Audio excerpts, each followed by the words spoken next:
রাসূল সাল্লাল্লাহু আলাইহি ওয়াসাল্লাম ইফতারের ব্যাপারে আমাদেরকে বলেছেন যে আমরা যেন ইফতারের সময় আসলে বিশেষভাবে যেন খুশির সময় এবং আল্লাহর কাছে বেশি পরিমাণ দোয়া করা উচিত এবং যে সকল ব্যক্তিদের দোয়া আল্লাহ কখনো ফেরত দেন না।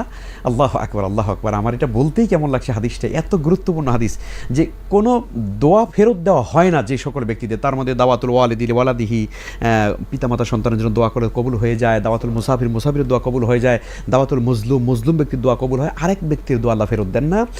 সেটা হলো দাওয়াতুস সাইম হিনা ইফতির।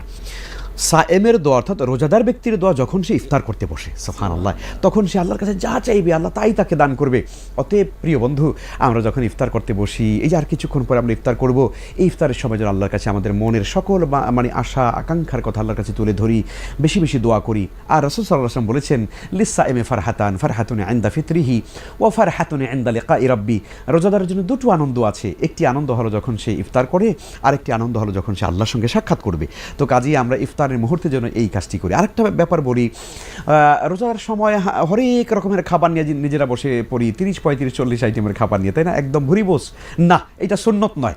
বরং সুন্নত হলো মান ফাত্তারা সাইমান ফালাহু আজরু মিসলু আজরি সাইম। অর্থাৎ রাসূল সাল্লাল্লাহু আলাইহি ওয়াসাল্লাম বলেছেন যে কোনো ব্যক্তি যদি কাউকে ইফতার করায়, মান ফাত্তারা সাইমান কানা লাহু মিসলু আজরিহি, অর্থাৎ কোনো ব্যক্তি যদি ইফতার করায় তাহলে যে ব্যক্তি রোজা রাখলেন উনি রোজা রেখে যেই পরিমাণ সওয়াব পাবেন সমপরিমাণ সব ইফতার করানেওয়ালা তিনি পাবেন। সুবহানাল্লাহ। নবীজি বলছেন এতে করে টেনশনের কোনো কারণ নাই। যিনি ইফতার করলেন তিনি চিন্তা করবেন, সর্বনাশ, আমি তো ইফতার করেছি আর একজন ব্যক্তির, আমার সব তো সব নিয়ে গেলেন উনি। না, নবীজি সাল্লাল্লাহু আলাইহি ওয়াসাল্লাম বলেছেন লা ইয়ানকুসু মিন আজরিহি শাই, এতে করে রোজাদারের সওয়াবের কোনো কমতি হবে না। সুবহানাল্লাহ।